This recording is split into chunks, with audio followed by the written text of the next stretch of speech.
What's up, guys? Welcome to episode 1 of the Young and Suffren podcast. I am here with my lovely wife. Hi, guys. I'm Shantae Suffren. And I am Isaac, as most of you guys probably already know. This is something a little bit different that we're doing. Obviously, she's been, I wouldn't even say in the background. I don't really, you guys have probably seen her on social media here and there, but yeah, this is Shantae right here.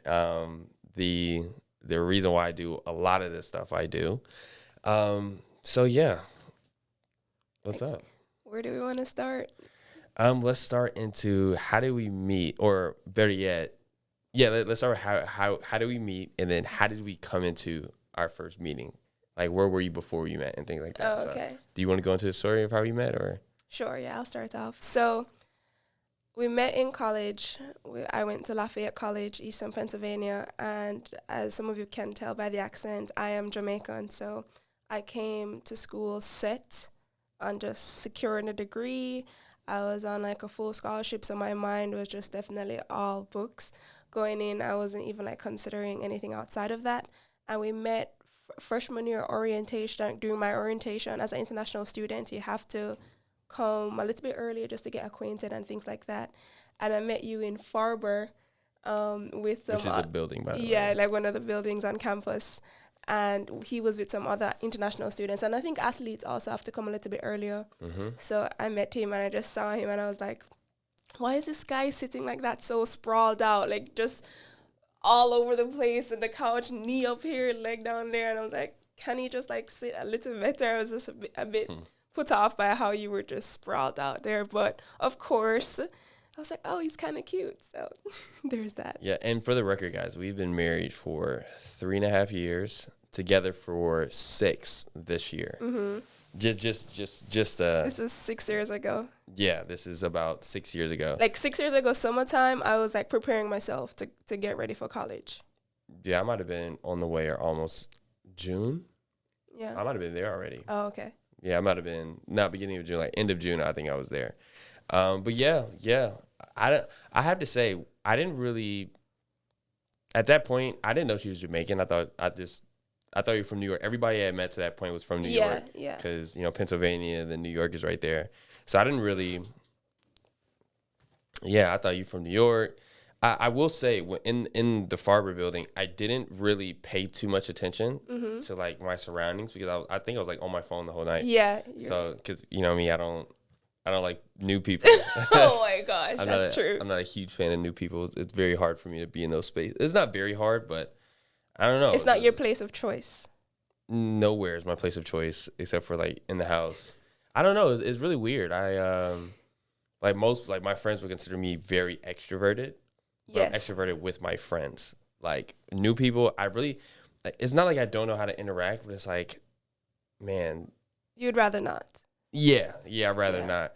So that was kind of that. I would say the first time I actually noticed you was, I'm trying to think. There was a couple of instances where I was like kind of like the wow factor. Mm-hmm. There's probably two instances. One, we were in the dorm room with, like, the bigger dorm room with, like, they had with Leia. Rochelle? Yeah, they had the little meeting area, then they had their individual rooms. Yeah. So we're kind of just chilling. That was the same night, no? And we went back to their room. I don't remember. Yeah. I don't, the details aren't really there, but that part. But then it was after orientation. Mm-hmm. I think it was like the first weekend or something like that. And I mean, look, let me tell you. Look, I remember exactly what you had on. You had your Fox Locks braids. It was in a ponytail, right? No, not a ponytail, but you had a part of it going back, like hanging back, and then the top part, like, in a little ponytail. Mm-hmm. And you had on all black tights, like top and bottom. And boy, that was it right there. Because look, people think I'm exaggerating when I say you were fresh from Jamaica. I'm talking about fresh off the plane. Like, you touch your skin, it'll probably still have been hot. Oh, gosh. Like, I mean, when I say, and I don't know why. Like, I think I have 2 dark-skinned family members in my, like, immediate family, right? First cousins, aunts. Like, I think I have 2 dark-skinned family members. So I'm not used to, like, even in my family, there's not, like, we're all light-skinned for the most part. Mm-hmm. Three dark skin, actually. And boy, when I saw you, boy, that was the blackest I'd ever seen. Look, and I don't know why, but dark skinned women have always been attractive to me. Mm-hmm. So when I saw you, it was like dark skin overdrive. I was like, yeah, like this, what they see now, not even close. Right. Like you didn't lighten up a bit over time. Yeah, of course, definitely. Like, but you're still dark skinned, but boy, you were black. I was toasted, huh? Like crisp. Like, you know, I stuck some waffles in the toaster and forgot about it. that's that, and I was like, it was kind of like one of those. I hit my boy like, yo, you see her, man? and then when you smile, just super bright, like just light up a room kind of smile, right? And I was like, yeah, that's it right there. And I remember, I kid you not, I went, and I could call my boy right now. I went back and I told Ty, because Ty's like introvert like me, introverted extrovert, right? Yeah. We look, first weekend of college, we in the room, we on the video game. We like, I'm not trying to whatever, but I went back and said, yo, I found my wife. He said, damn, I already? I said, unfortunately. Cause you know, college, freshman kid, I'm 18 years old, man, I'm trying to get active, right? I'm in the streets, you know what I mean? Oh my gosh. Like, but then I was like, damn. I was like, bro, I'm telling you, man, I found her. And you know, guys just be saying that, but, and who knows, at the time, I was probably just saying that too. Mm-hmm. But boy, that was just off the visuals. Mm-hmm. That was just off the visual. But let me tell you, nothing will beat that first. Like, and it was after that, our first, I don't know why. I think it was just the fact that, I don't know what it was, but you just look so good in that particular instance. I remember that instance. Like, so yeah, that was like the big, light from heaven, halo, music in the background type of light. Thing. Mm-mm. Oh, it was dark. It was pitch black. Pitch black. Pitch black. Just how I was looking for it. I was like, yeah, that's it. But yeah, that was like my first like real, like I think we even spoken before. Yeah, for sure. I think that same night, when we went back to Leia's room, and then we got talking. I was like, oh, he's actually pretty cool. And you remember the whole handshake thing that we did there? I was like, touch my hand. Oh my gosh. So I think from that night, I was like preying you from like my right eye. And I said, okay, he's a good little dude. But then afterwards, the whole PWI, the black athletes, and it's like that whole drama definitely just kind of pushed me away, because I'm what drama? They don't know. The drama of, you were at school before I was, and you had some engagement. Barely. Yeah, but then you didn't need much time to make your interactions. And I'm fresh on the campus, and I'm hearing all these things about you. It's like, oh, he's not a good guy, da da da da. And I'm like, oh my gosh, really? He seems so cool to me. That must all be a game. And I took everybody else's word instead of like listening to the energy, or like allowing you to demonstrate yourself. Well, I didn't for defend yourself. myself either. You didn't, like, exactly. I was like, oh, not at all. And then to make matters even worse, on orientation day when we're taking our picture and everything, your friend You was hearing that before? What'd you say? You heard the, like, whatever they were saying before? Before orientation? No, I'm saying after orientation. Yeah, that's when I was like, I'm not sure how I feel about you at that time, because your name on campus was not like the best. Okay, my name between like 3 different people. Yes, but there weren't many people on campus at the time as well. So it was just this small group, and people are like, oh, Isaac, blah, blah, blah. But you made your own matters worse when orientation occurred, and you said, oh, here's Shanti I've been telling you about. And then it says to me, oh, Isaac, this is the girl, da, da, da, da. Why don't you invite her over to her room? And I said, which chemistry, math, or physics class is keeping in your room? Because the only reason I came here is to go to school. And the fact that you allowed that guy to just say that, and I said, oh, I was actually so shocked though. Like, yeah. I was like, but I looked at you. I looked at you and I said, so this is how you operate. Okay. And then I just forget about that, because I'm just not on that type of time. And the fact that was, or like one of our first interactions, and you're inviting, or your friend rather is inviting me. I was so shocked that he said that. I'm very quick on my feet. Like you say something to me, I come right back at you. Like I don't know. I grew up in an environment where in Atlanta, right? You come to school, if you're not prepared to go back and forth with some people, right? You gonna get worked all day, right? So, but in that moment, caught me so off guard. But now that we both know who is, it makes sense. It makes sense. Sorry for putting you out there. The dude's the ultimate player. Like he'll walk up to you, yeah, man, I got like 10 girls coming over to my room tonight, but none of them know. So I got to kind of work that schedule out. Like that's who we're talking about. So God. So Kane was like, yeah, man, dude, we're in college. Who's actually doing any work right now? He's like, and then I literally said, oh yeah, that's the old girl that I was talking about, right? Cause I told Ty, so Jay's like, bro, there's this one girl, man, I'm telling you, bro, she's amazing. And I was like, oh, there she go. She said, oh, bro, introduce me, man. And I was like, sure, like, why not? He wants to meet new people. I'm like, yo, this is Shantae. He's like, yo, come back to his room tonight. And I look at him, and I'm smiling, and it looks like I'm like laughing, like, oh yeah, come on over. But I'm laughing, looking at him, and I'm looking at her like, oh man. I'm just like, and she looking at me, and I'm like, and nothing came from you. Nope. And I just said, you know what? Shocked. That was like the one time I was stumped. Like, oh, what do I say? I could have said anything like, nah, don't do that. No, but you were mute. Yeah, I was so shocked. I couldn't help but just smile. In my mind, I just crossed you off. I was like, okay, let's move on. Because I'm like, that's not how I operate, so this will not work out. You were starting from the bottom, honestly, especially after that invite, but then you kind of redeemed yourself once you apologized and saying, that's not of your character. And then, afterwards, I'm just hearing all of this, like, he's not a good guy. And then I've come to find out afterwards is that they had liked you and you didn't pursue them how they wanted to be pursued or whatever. I mean, I knew that the whole time. That's why I didn't say nothing. But I was also very naive. I was like, oh my gosh, how could you be with somebody and not want to commit to them in that way?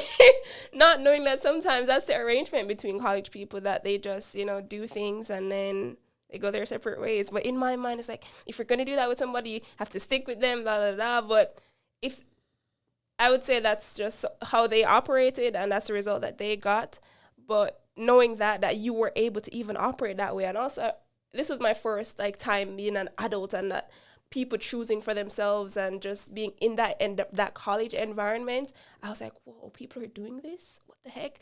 And my little wait till married self blasted into this world. I'm like, oh. So it's like very liberal over here. People are like that. And then I guess because you didn't want to pursue them in the way that they would have wanted. Wait, so what do you think, what is it like in Jamaica? That's the thing. I have my own little world here. So it don't matter what was happening in Jamaica. I think, it's the same. But to me, I'm like, oh, she's such a nice girl. Maybe he tricked her into doing this and now she's like this and was expecting more and then you just walked away. But in my mind, I believe in love and commitment with people. Men and women are very different. Yeah. Like, women will go and gossip about, like in your sense, oh, so-and-so this, so-and-so. I wasn't seeking it out. It just came to me. I know. Yeah, but yeah. Again, women are women. So whether you were doing it or another woman was doing it to you, you guys are all in the same boat because, people are in your ear, whatever. Right. And as a man, our version of that, of the same situation, I'm just going like, hey, man, this motherfucker crazy. Right? And my buddy be like, who? I'd be like, man, this one and that one. He'd be like, all right, bet. That's it. I'm steer clear. Bet. And that's it. And that's what I did too. I stayed clear. I was like, if that's how it is, then I will just walk away. Yeah. All that didn't last very long because school started August 31st. Mm-hmm. And then September, October. By mid-October, we were getting really close, yeah. Yeah, the mid-October and then November 1st, we were official. Mm-hmm. I never actually asked you to be my girlfriend. You, in your mind, somewhere in your mind, we were together before November 1st. I'd go around and be like, oh, that's Isaac's girl. I say, who? Yeah. Mm-hmm. Because I was never asked. Yeah, but here's the thing. I could read the market. You can read the market? I could read the market. Okay. There were a couple eyes, and I was like, whoa, hold on. On me? Yeah, I was like, hold on. I didn't already put the order in. That's it. I said, look, this is you won't stand by. I got first class ticket. Mm-hmm. Unless I missed a flight, you can't get on.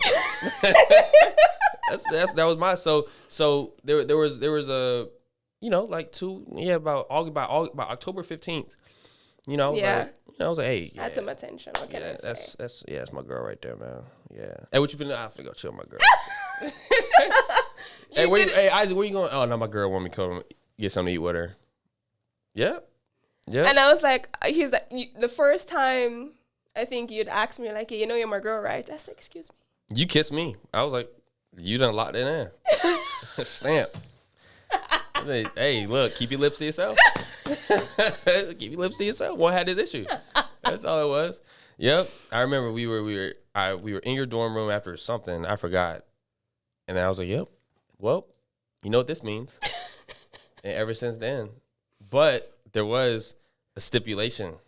Oh, yeah. There was a major stipulation. You want to tell them? Yeah.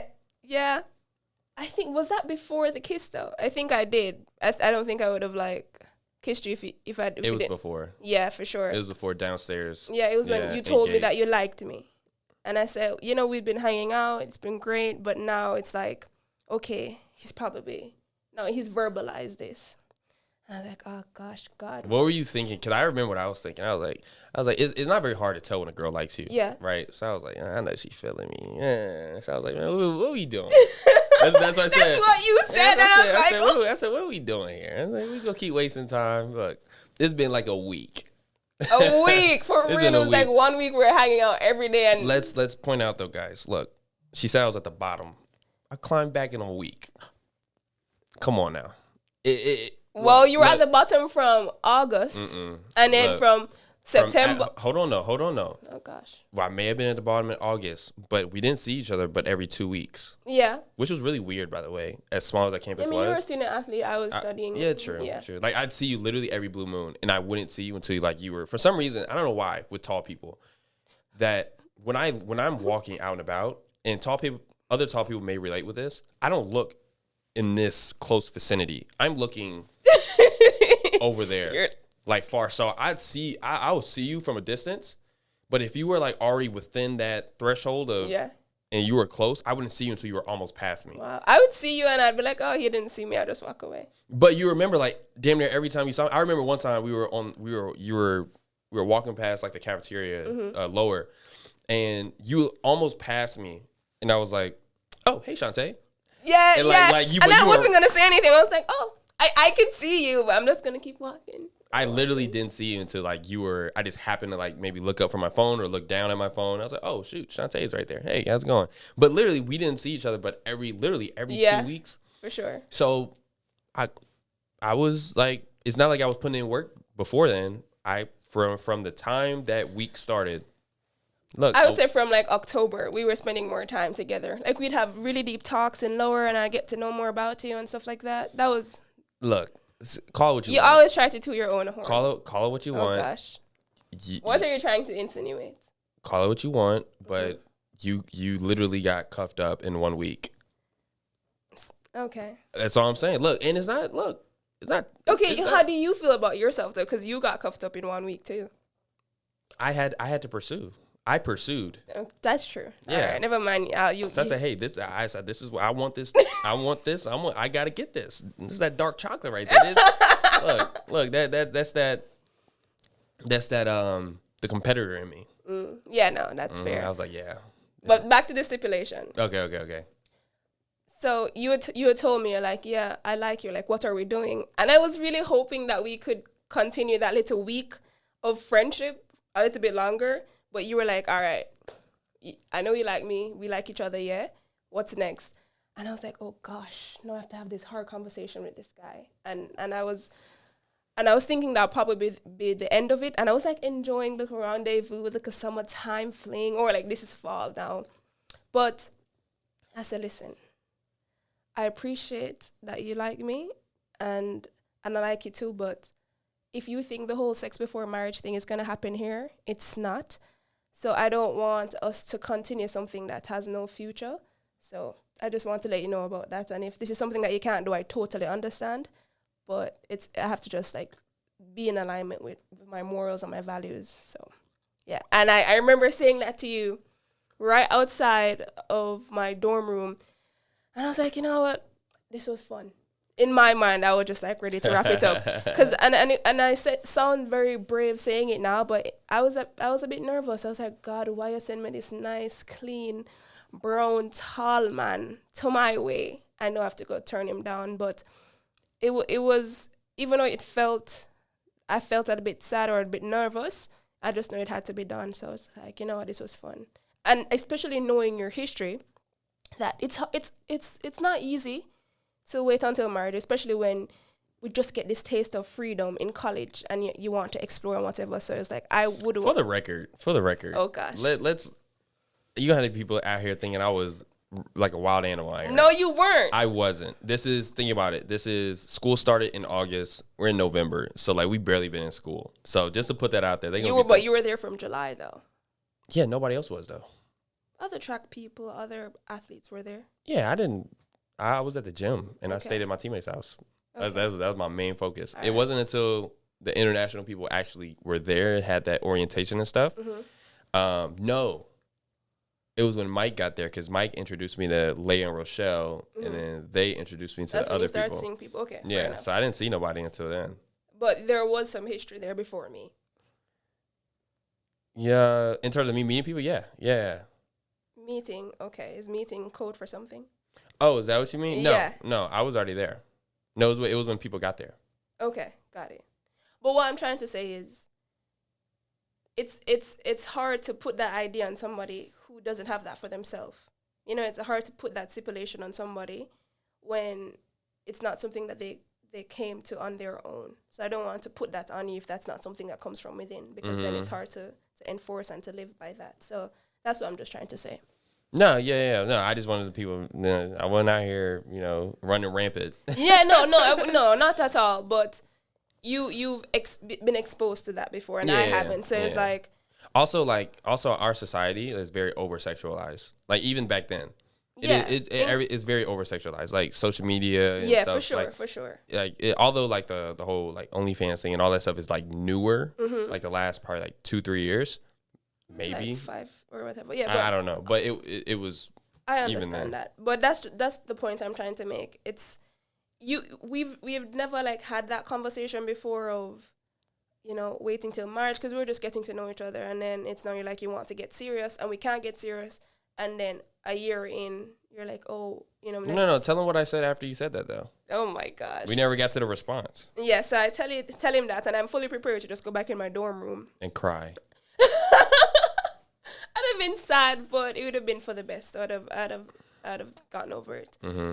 But you're like, a guy will change for who he wants and make time for who he wants, And I was like, oh. Wow, my idea of what I said was very different. What did you say? What do you think you said? You said a guy. Bet. What'd you say? Bet. Easy. You said easy. Easy. I feel like I said something along those lines, but maybe I didn't. Yeah, you were like. I think I said no problem, and then you said. Then you followed up with like, "Are you sure?" Yeah. Yeah. And then I probably said something like that. Yeah. Probably that sounds more like you're like, okay. And I said, do you know what you're committing to? Because it's not easy. It's easy for me because I'd never done anything before, but I can imagine it's much harder for somebody who's been exposed to that. So I'm like, do you know what you're signing up for? And you're like, listen, a man will change for who he wants and adjust for who he wants, make time. I said, oh. I said, okay, you can talk the talk, but let's see if you can walk the walk. And how was the walk? I mean, as hard as my love language is physical touch, so it's as hard as you probably could expect. But it got to a certain point where it got like really hard, and then I got to thinking like it was like 2 years in. Yeah. Right, and I'm like, shit sucks. But I was thinking about alternatives. Right, because here's the thing about like waiting until marriage, right? You start to you fall in love with the person rather than like any type of feelings or anything like that. For sure. So I had already like grown to like be like, yeah, this is my person, long before we did anything physical. Yeah. But when it got really hard, and you got the devil just talking in your ear, you could just leave and you could just go do this and that and third. And we're not talking about somebody who has to, oh man, this is only person I'll ever be able to get, right? Yeah, no, for sure. I'm still a D1 athlete. Like, it ain't hard, right? So you got those voices in my head, right? Which is I think is always going to be any type of anything you got good. The devil's always going to try to talk to you, for sure. But then I started thinking about alternatives. Oh gosh. And my alternative was not in terms of what I would do, but I was like, so I've been with this girl 2 years. I said, so if I were, because I'm a logical guy. I'm logistics before anything, right? It's not about what I feel. It's about the logistics, right? So the logistics say, we've been together 2 years. I said, wouldn't it be a shame if she graduated college, met somebody, and got married in 6 months? I said, I'm not getting, no. I remember one time, I was like, I will see this through before I let another bum come across the way and be able to get to know you and do all this stuff in the because you'll be more free as an adult. Yeah. And have that kind of time to invest in somebody else and whatever. I was like, hell no. I said, nope. I said, nah, I can't do that. I done put in too much time. I done put in way too much time. But it is tough. It is tough. But we also got married really young though, even with that. Yeah, for sure. And on that point of it being hard, there were times where like, listen, it doesn't look like this is something that you can do. So we might have to split. Like, you used to piss me off. Oh my gosh, what? It's not even with the physical stuff. With what? Like, there would be a time where, like, you literally wouldn't let me sleep over. Like, we were, like, got to the point where I was sleeping on your dorm. Yeah, my grandma was like, no guys in the dorm room. I was like, oh gosh. But I don't know what happened sophomore year. I think it was because the one thing I can always respect about you is that you're consistent. Like, when it comes to your bedtime, like, your bedtime is your bedtime. So I remember there was a span of time where literally your dorm is here, my dorm is here. Yeah. And like you were like, yeah, you can't sleep over. Yeah. I just feel like, but I would come after practice and just knock out. And right? I'm like, and then you would wake me up and I would be so freaking mad. I'm like, why are you all of a sudden doing this? I used to go to my dorm room, but I'm done with her, bro. I was like, bro, it's clips, bro. And you were there the next day. Yeah, bro, because he used to kick me up, bro. It was like, bro, it's 12:30, right? Why are you, like, literally, like, this has never been a problem before, but, like, look, you serious about that bedtime? He's like, I got to get up early. And I ain't gonna lie, I used to keep you in bed longer because you'd be trying to get up and I just squeeze, like, nah, just stay. Exactly. You were not, that was not a conducive environment for a productive morning at all. And I just felt like, we could spend time in my room, but the sleeping over part just kind of makes things more difficult. And I just figured, let's just not do that. So there were times where I was like, oh my gosh, genuinely, I do love him, but this seems like something that he underestimated, and maybe with something we can't do. I was like, oh, we're getting a little bit too far. Let's to my credit, this is like 2.5 years in. Yeah. Little over a year. 2018... It was a year and a half in, actually. Yeah, year and a half. And I was sad, but I was fully prepared. I said, God, we made this promise. And that was not worth giving up on. And it's funny. And it's funny how much I would have thought, like, oh, my gosh, I'm going to lose this, da-da-da-da. But it's like when somebody sticks to their true self and their morals and they're in alignment with their value system, you value that person more because you know that they're real and they're authentic to themselves. So I was like, I have to stick to this. And if this is something that we can't do, we have to go. Yeah. I mean, I feel like when things if you know you're supposed to do something that's very hard, again, I operate off logistics, like logic. And one thing that I always do is my feelings never interrupt the logical process. Right. So I could feel mad about something, sad about something, very just frustrated or vengeful, whatever, but I'll always have logistics that help me make my decision, right, not feelings. I think most men operate that way because we're not as emotional, right? Like it'll be, you'll never hear a man say, well, I feel like, right? It'll be more of a, based on this makes the most sense. So for me, it was like, okay, so we've been together a year and a half. Let's just say we get married right out of college. That gives me 2.5 more years of doing this, and we'll be married for lifetime. So this is only just a very small amount of time. Like that's where my mind went. That's how you were thinking? Yeah, so I was like, okay. Like I was like, I'll be all right. Like, cause honestly, like you think about how fast high school went by, you know, how fast all these different aspects of life just went by. I kind of saw that the same thing. And now even looking back on it, it seems like it just flew by. Right. So that's where my mind went. Right. And because it put me in a better mental state. to really, go through that. Also, it was, the reason why you're doing it, right? I'm a Christian as well. It's not a part of the Bible I really ever paid attention to much, but you can, you can respect the law, right? It's God's law, right? So, I wasn't as spiritually in tune back then. I think I was just young and kind of running around. Right. But it's funny. Before we, it's actually so funny. I don't think I ever told you this. Before my mom left, we sat on the bench outside of your dorm room before I met Gates? you. Yeah, and she said, Isaac, because she had me in college. She was like, yeah. Isaac, just wait till marriage. She said that to you? I promise you. You two lie. I promise you. We were outside the bench. We were outside seeing. Remember, the picture that I took of you in the like a white hoodie or a cream hoodie? Yeah, right out when there you in had the a bun entrance. on top of your head. It was that bench. She was You like, never told me that before. What? That was her last words, which said, Isaac, just wait till marriage. And then like gave her a hug. All right, mom, I got you. You weren't really listening. You're like, all right. But that was like one of the last things she said before she left. So I thought that was pretty funny. But that was and then we got married. We got married at 20 and 21. She's older than me, by the way. Oh gosh. A little cougar. First of all, I think it's hot. Don't worry. Men die younger than women, so it balances out.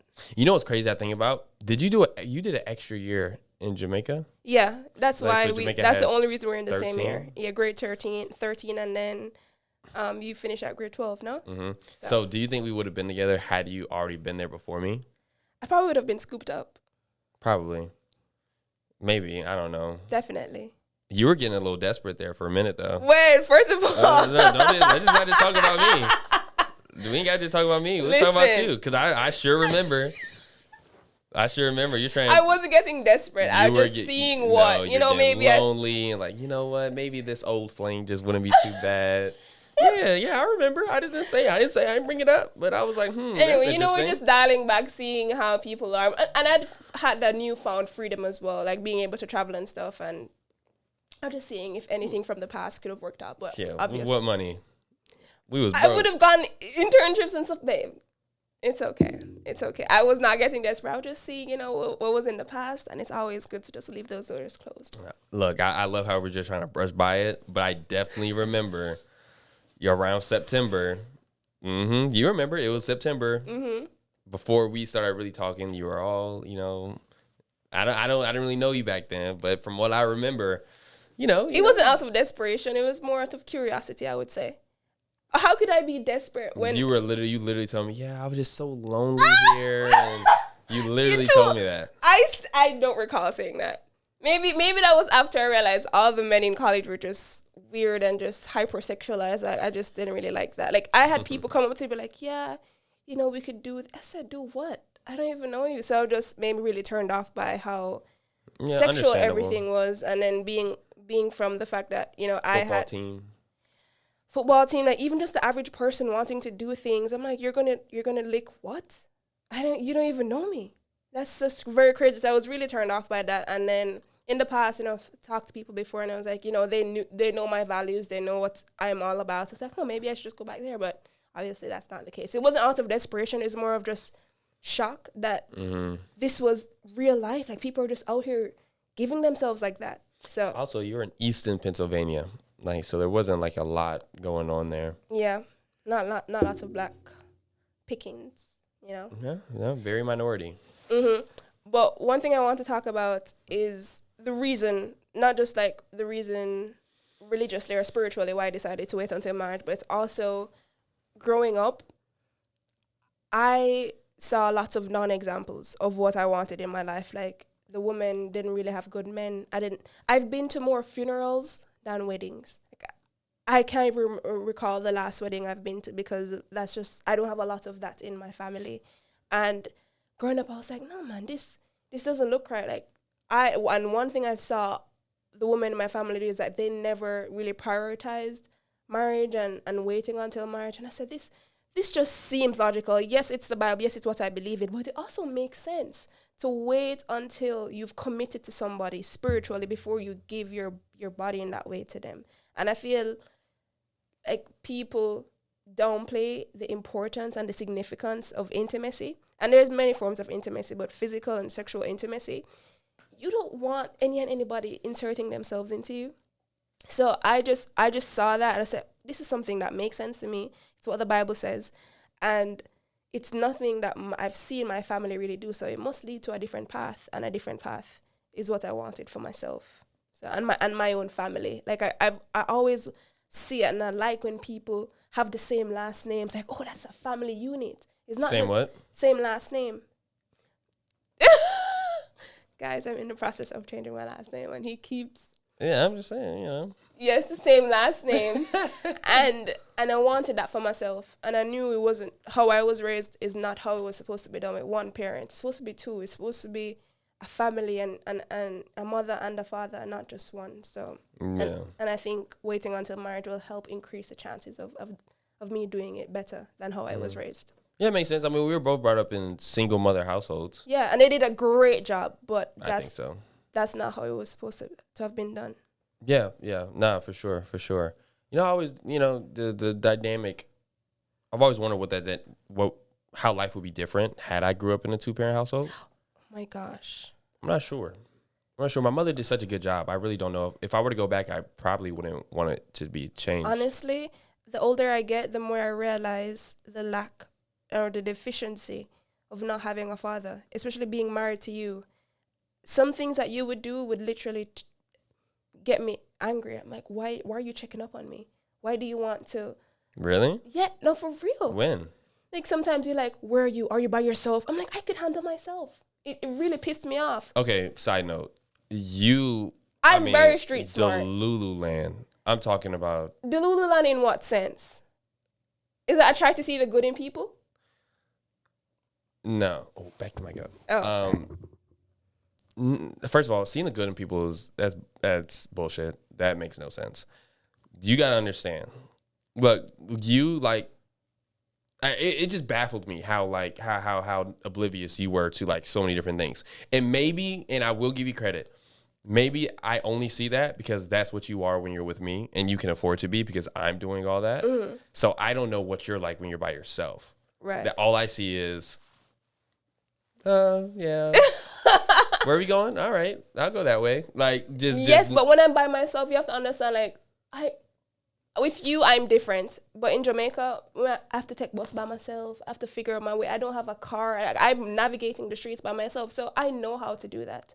So it's not a matter of me always being absent-minded. Yeah, I'm absent-minded because you're just taking the lead and I'm just along for the ride. Trying to see the good in people is rule number one. I don't think everybody's just evil. I don't think everybody's just out to kill me. I don't think everybody's evil either. Right. So I am paying attention to the people that are. I love people. I really have a heart for people. And like we'll get in an Uber and the Uber will try to talk to us and Isaac is like this. And I'm like, oh my gosh, how is your day? That's how I am. And you might see that as me inviting violence or potential people to harm me in some way, but I'm just being nice. And maybe that's where we have a difference in opinion. Maybe. I mean, I don't talk to the Uber driver just because I prefer not to talk. But in regards to people in general, like, and that's a whole different conversation.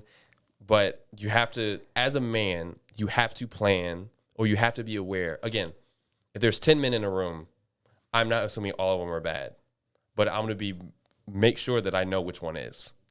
Yes. Okay. And that's my job. You, hey, how you doing? Hey, how you doing? To 10 different people. You don't know who the heck is out. That's what I'm. So when we're walking out, I'm like, hey, don't be out here just talking to random people. We don't know people. People crazy nowadays. I understand. Crazy. That. I understand that. I do, and I try to do a better job. But naturally, I'm inclined. You have gotten better. Yeah, thank you so much for that. But back to the question of how we were raised, I genuinely feel, especially, so the part of you checking up on me, just wanting to protect me, the part of you providing for me, I was like, oh, no, I could do it myself. I didn't need all of that. That was really weird to me. That's my point. The fact that I did not have a father growing up to do any of those things. When I started my first job, And I saw fatherhood up close for the first time through my boss, and how he would manage his child. It was a different type of love than motherhood. He would be stern, firm, but still warm and loving, but it wasn't like mushy like a mother's love. And I would see that and I'm like, what the heck? I never got that growing up. And the weirdest thing started to happen. Like he'd bring his child in for work during the summer, and he would teach him how to operate in the world. Say your name, firm handshake, how to just be a good human being or a good young man. And I saw that and I was like, oh my gosh. It was just me watching Animal Kingdom. Young male is being led by older male in how to navigate the craziness of the world. And I started to ascribe, or to associate rather, fatherhood with this 5'5" Jewish man. I started to see him as a father because I never had that growing up. You know, as weird as that may sound, I can 100% relate. Like, because, and it's not something that we do on purpose. When I used to speak to other black figures that weren't related to me, that were nice to me in a or really cared or about like me, a mentor way type of thing. I used to associate them with fatherhood naturally, because I didn't realize how big of a hole not having my father left. And I didn't realize that until I actually met him for the first time when I was 16. Oh gosh. That was like when I realized like how like it made me feel. And the crazy part is when I met him, you know, I had a chance to get a lot of stuff off my chest. And then, you know, there's two different things that I realized. Number one, we tried to have a relationship, and I was young, so I felt like I was the one, like he was the one who was supposed to want that relationship with me. Definitely. And it was like that for a while, but we fell off because, and I couldn't even, as like messed up as it may have sounded, and I might have been mad at the moment, but like we were so used to not speaking. Like I'm so used to not having you in my life, bro. It's like a afterthought. Yeah, to the point where, oh man, I forgot about him. Right? And then the second part was, do I want to have a relationship with a man who is comfortable in not knowing his son in the first place? Like, I literally, and I think I was more confused than anything. You have a 6'4", 195 pound, 200 pound, D1 athlete son. Who wouldn't want to have a son? Like that if I were to describe a son that I want him to be 6'4", 195, freak athlete, who if he pursues it, he can be really good. Like that's the kind of, like, I was like, and my uncle used to say, bro, me and my uncle used to literally have conversations like, man, I really don't know, Isaac. I wish I could tell you. But I don't understand, because, you know, during that time, you know, I was good. My name was known around just for basketball and stuff like that. So like it was genuine confusion, but I got over it a lot quicker, I think, because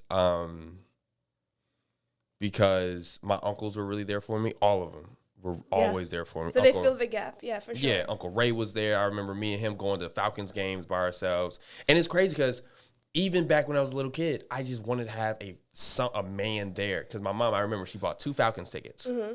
And she said, Isaac, I have 2 Falcons tickets. Who do you want to go with? I just chose the closest man that was to me at the moment, proximity-wise. I said, Uncle Ray. Right? She was like, oh, I thought you were going to say me. Right? I went with Uncle Ray. And that's the thing. I started recognizing that. And the way how I saw men, and I made a video about this recently, is that I saw them give their children lunch money. And they're just like the ATM machines. They wouldn't participate in raising the child. They would just be like an outside figure. They weren't in the household. They were unfaithful. And subconsciously, I developed a bias against them. And you probably have seen the effects of that, of me just like not wanting you to be the man that you are, like the provider, the protector. Because previously in my mind, men were just lackluster things, like the enemy of progress, honestly, because those are the only examples I had growing up. And I think that helped me with the waiting until marriage. I was like, what do you have to offer me? A piece of penis, a piece of seed, for what? What would that get me? To be quite fair, our marriage wasn't great to start from a like actual wife and husband standpoint. Yes. We were still apart after we got married, but when we came together, I thought it was like weird. I'd just be like, yo, why are you trying to compete with me? Like I was like, yeah, I have this going, I have this, that, and this, and I'm You like, felt like I was trying to compete with you? you were. Like you were. That's crazy. Like you were always about your own money and all this feminist. I used to tell you, Oh like, gosh, we're gonna get canceled. No, I straight told you, man, don't. Please, I said, Shantae, please stop with that feminist bullshit. I was like, I don't give a damn. One podcast in and we're already. No, he's like, I don't give a damn how much money you make. Like you're like. And that to me is so. Previously, that was so weird. I was like, this guy has no standard. I'm smart, top of class. Cool. You could be dead bottom. Make 6 figures out of college, and this guy does not care about my accomplishments. I'm like, this guy. No, good job. Wait. Yeah. Good job. Great job. Woo. You know how many people. Listen, I've always been prided on my intelligence and my ability to accomplish and get things done and to produce stellar work. I'm all the things. And the fact that all the things that I've defined and prided myself on mean nothing to you. You know what's crazy? Most women don't understand that.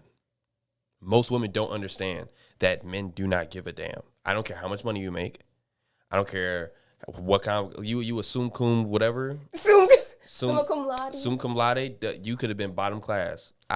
We don't like all the other stuff. It doesn't say anything other than cool. She may be smart or cool. She makes money.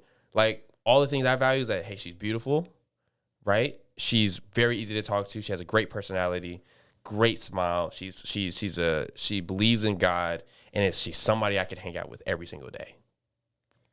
Like that was it. Like, all the other stuff was like they just like I told you. You didn't care out of college. I told you. I said you could either pursue a job or do whatever you want, or you could just not do anything. Either one is fine with me. Do you remember that conversation? Because you were like stressing about a job outside of college. I was like, well, yes, I'm trying to. But I was like, you don't have to. I mean, just relax. You don't understand how weird, how crazy that sounds to me. I've worked for every single thing that I've had at this point. To get to college, you know how much to get to college, to get the scholarship, to even support myself at the start of college. Mm-hmm. Everything has been based on my own achievement. Mm-hmm. And as a result of that, I see myself in that light. And the fact that you don't see me, you see me for this. There's so much more to me. I know. And you've seen me. You've seen how I study. You've seen the things I go after. You've seen my talents and my abilities. And that means nothing to you. It doesn't mean nothing, but I don't value our relationship on that. Like, if we weren't together, I'd find it just as impressive as if we were together. Like, it didn't add anything to the relationship. It just added maybe to you personally. Well, yeah. But, like, just like, okay, for instance, me. If I was all those things, but I couldn't protect and provide for you, who gives a damn that I'm smart? Who cares? I would value your intelligence. Great. We intelligent and broke. Great job, Isaac. Hey, you can study though. You can pass that test, but we are hungry and we don't have a roof over our heads and we're struggling. Right? Here's the thing. And that's also and here's the thing where I think the dynamic between women and men are very, very just blurred lines right now. Right? Just in today's society. Right? All those things are amazing. Right. All the things you accomplish, all the real estate stuff, you got a couple properties on you. I think that stuff is dope. You're working on different things. Awesome.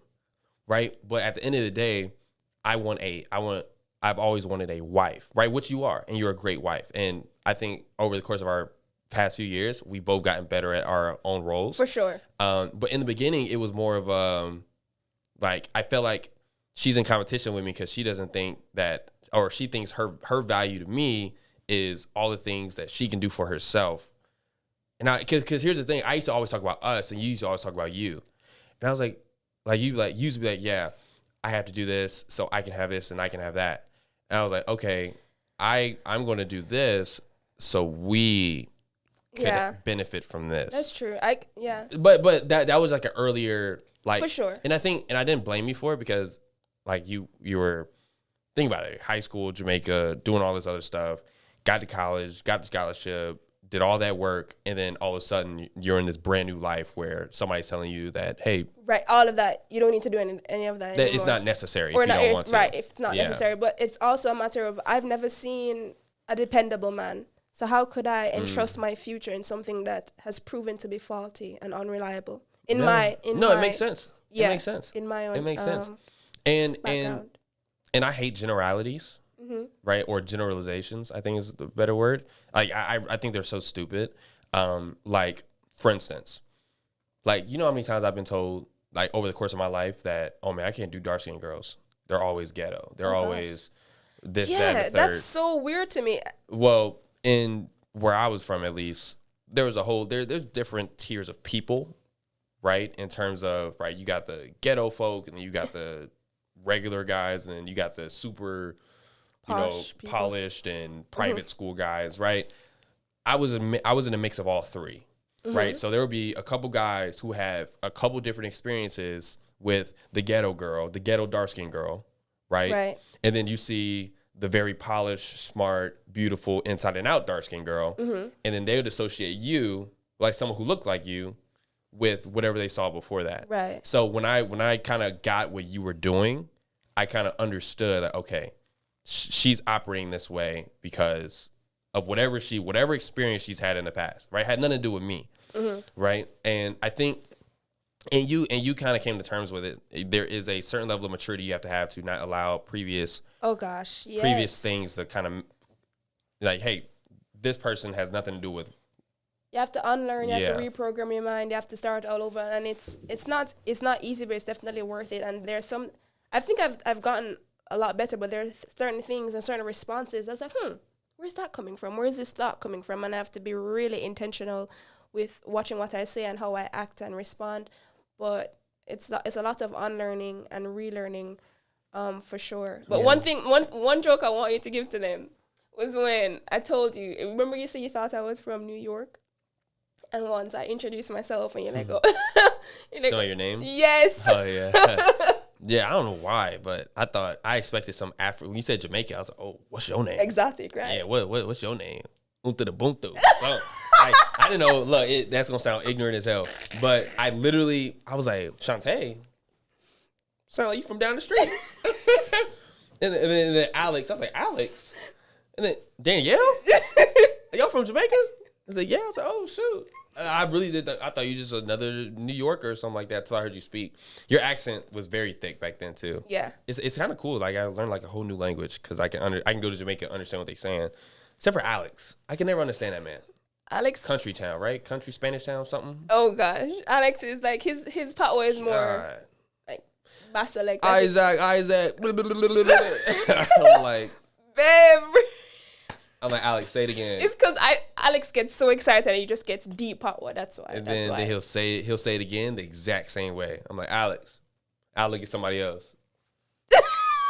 Look, Danielle or somebody be like, he just wants to know if you're ready to go. And I'm like, Alex, yes, I'm ready to go. Let's go. Wagwan. Like, yeah, like I can understand everybody except him, but Alex is funny. But yeah, that is very interesting. How growing up, but I don't know. I think my mom shaped me to be a good husband, though. Really? I always say, even though I'm the person that put forward the idea of like waiting until marriage and putting marriage in our timeline, I'm pretty sure you'd have brought it anyway, but like putting marriage before, I think you were more prepared for marriage than I was, 100%. I think Definitely. I think that was because I've always yearned for a family. So yeah, I don't know, but you were just really good at it. I was like, wow. It's like you're so much better. At the start of it, you were so much better than me. I was like, wow, he's doing this really well.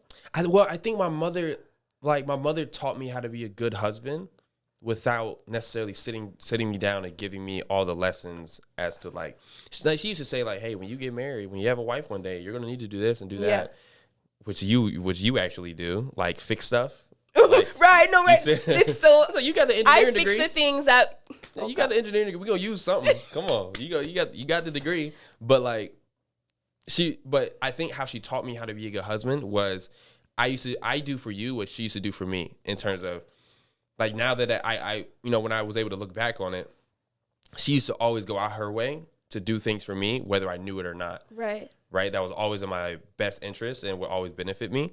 And like as a kid, like you're so selfish. Like you really don't know. You're really just only aware of yourself. Right. As you kind of should be, I guess, as a child. But you're not thinking about stuff like that. Yeah. You're not thinking about, how can I do this because this is what she talked about 2 weeks or whatever. So I think my level of consideration always came from seeing, like, being able to look back and see how considerate my mother was for me, even when she was super busy. Yeah, you're really good at that. I know you think of me every single day. Like, you're thinking how you can make my life better, how you can make me happy. I don't even have to say certain, like, I kid you not, when the lady was there helping us unpack stuff, we're moving in and everything, and I said, OMG, yeah, the NutriBullet, it stopped working. I was trying to make something, but it just stopped working. And she was like, oh, that's so unfortunate. I was like, yeah, it's okay, I'll get a new one. 5 minutes later, you came in with a NutriBullet. And she was like, oh, I was like, oh my goodness, this is so sweet. But you do stuff like that all the time. And I'm just so grateful for that. Yeah. I mean, I really do think the phrase like happy wife, happy life is real. And it's not even because if you weren't happy, it would like make my life hell because you would start doing this or doing that. It's because like it's an energy thing. Like if I know you're upset or bothered or something, it messes with me internally. Really? So like I could be working and be like, and it's crazy because remember we were in Vegas and I literally would come in and be like, What's wrong? I wake up, not, and go to the office, not even see you yet. And then I literally come in and be like, what's wrong? Like, I could feel it. I don't know what it is. Like, I can feel it. And it's really like, I feel like anybody who genuinely cares about their partner can like feel it, probably feel some type of disruption in energy when something isn't right. Yeah. And also like your face just kind of tells it all. Right. I'm so expressive. I try to have a poker face, but I can't. On the point of how your mother trained you or like helped you be a good husband, my mother was always like, listen, you need to learn to wash, cook, and clean so that you can keep the man. And I'd always say, no. I would have a helper. I would have somebody to do that stuff because it's just not things I want to do. She was like, well, help, I go take him, man, da-da-da-da. I said, well, I just find a new man. And honestly, that would always be my response because I just never saw the value of, like, men and stuff. And I still I don't even do, like, a lot of housework stuff by myself. Like, I'll cook a few meals, but other than that, I remember you used to say in college, oh yeah, I'm not cooking for no man except my husband. Like, yeah, you used to say that, right, and all the time, and I was like, yeah, well, whatever. Yeah, but the thing is, you don't. I think my mother has a stereotypical Jamaican woman sense is that wash, cook, clean, take care of a man, like being a helper in a sense is valued a lot in Jamaica. But you don't really care for stuff like that. I won't say I don't care for it, but I don't like. I don't know. I don't like need a maid or like you do it if I ask. Yeah. Like, hey, babe, can you make some? Can you make this? Can you Yeah, make for that? sure. But if I come home and there's no food, I'm like, shit. What I'm finna order? Like that, it doesn't bother me.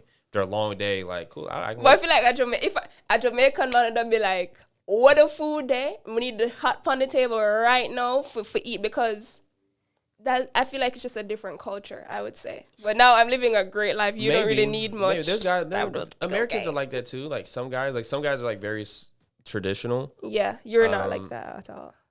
I'd say I'm traditional in my role. In your role, but me, you don't really. I don't like. I think this is a very unfair setup. I think I'm really winning. You don't really require much. When I make the simplest meals, ramen, you're like, oh my gosh, thank you so much, and I'm like, what the heck? You're so happy for these little things, and yeah. I don't know why. I don't know. I think, and I do think it's true. So when I started making money back when we were in college, still, it got to the point now where I could buy what I want. Yeah.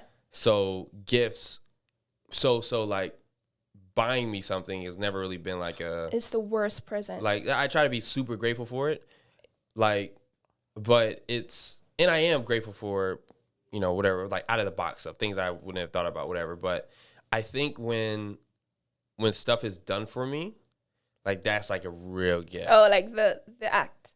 Like, yeah. Oh man. That's awesome. Yeah, that's the thing that Yeah. puts it. Whenever I do like give you physical presents, it's been a waste, a complete waste of my money and my time even thinking about the gift. But me just doing a simple thing, like even those spa, remember that spa, those spa things you do, those spa nights. I think that's how you receive love best, especially giving. I think the financial part of it, like our financial situation, if it were a different case where, oh gosh, you can't afford to order out as much, or you can't afford to have somebody come and help us clean and things like that, it'd be so different. So I do think finances play a huge role in how we're able to show our love and to care for each other and to serve each other. Yeah, yeah. I mean, you remember that time we moved to LA, you tried to contribute to rent? I literally told you, I was like, you don't have to. You're like, yeah, I know, want to but I contribute. was just trying to. If you want to, sure.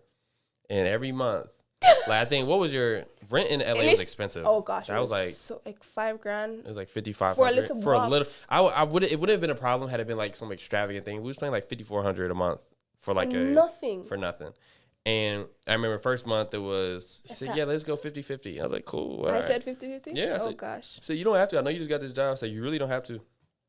She's like, yeah, I want to contribute to the yada, yada, yada.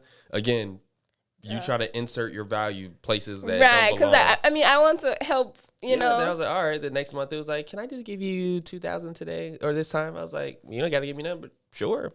The next month it was like, can I just give 1,500? And I was like, well, because that was my first ever job, and yes, it's 6 figures, but after the taxes, and I said, oh my gosh, Yeah. I wanted to save all of it because I knew the plans that I had, and I wanted to purchase a property. I was like, oh my gosh, the taxes, everything. I was like, listen, if you don't need this money, I'll gladly take it back. yeah. And by like month 3, I was like, oh, well, you've got this. I'll just keep mine to myself. Whip up, you got this really quick. Nah, but yeah. I mean, I think over time we've and that's the thing with today's society. Every time you have a problem with somebody, it's, oh, I'm done with this person or whatever, or you do all this extra stuff. Or I won't say that's a problem with today's society. I say that's the problem with most internet relationships. People who like to broadcast everything they have going on in life. Oh, okay. But for us, I think we actually worked through a lot of stuff. Because there was a time where like I was pretty frustrated. Like I was like, bro, I don't get why she's so like selfish. Like selfish in terms of your goals and just thinking about myself. Yeah, it was like it was like almost like a household would split. Yeah. But I agree 100%. Yeah. But we worked through all that, and there was some stuff I'm sure that I had to work on too. Yes, definitely. But yeah, I'm grateful that we could communicate, and I think a part of that comes from the communication skills we created, because we had to. That's the only thing we had. Like there was no sex, there was nothing, so we had to really work on that foundation for the relationship. Would you agree? Yeah, I would say we've always been pretty good communicators. Yeah, and like also communication comes with a certain level of maturity. Yes. Right. Not just listening. And we're also very different people. Oh. We're like extremely different, right? Where you can we can afford you to be emotional or have a lot of feeling about a problem, right? Where even if I'm upset, it's going to be logic only. So I could manage you kind of getting out of yourself for a little bit sometimes, and then dialing it back or kind of waiting for you to calm down. Or sometimes you can deal. Also, I feel that I'm not somebody that blows up. I'll just walk away. That's what I meant. Yeah, by like getting emotional. Yeah. I don't like. I'm just. No, I was not raised like that. My mother, she never shouted at me, nothing like that. People yelling at me, it just caused me like I want to cry. Do not yell at me. I hate that. So I don't yell at people. I just walk away and I say, you know what, let me just calm down. And then that might take a few minutes, but then I will come back and I will tell you how I feel. But I never want to disrespect you. And if I feel like I'm about to, I'll just walk away. I'll storm out, and then you will be like, oh, she'll be back later, and it will just get me so mad because I do want you to feel. Because trust me when I say I have the words, I have the vocabulary for tell you my mind. But I say no, I'm a husband, and if I hurt you, I go hurt myself. Some of this I come on. But sometimes, but also with that, there are times like maybe you get somewhere up and walk out. But I know sometimes like there'll be flat. I have control. Like I used to have a really bad temper when I was younger. Right, I just like be really reactive. But I've dialed back a lot. But there'll be sometimes that I know you see it sometimes where there'll be a snippet of like frustration. And I got to squeeze like a F-bomb in there somewhere. I'm like, can you please just, like, so I've been able to like, also like being able to understand where we both are. Like if you see that I'm getting a little riled up, I just like, all right. usually it'll just be like, yeah, you'll be, but one thing I do like about myself is that I can rebound very quickly. So I can feel like that and then be like 5 minutes after, okay, I'm good now. Yes, and I feel you also do a good job at apologizing. I think you're just like, okay, no, I was wrong here.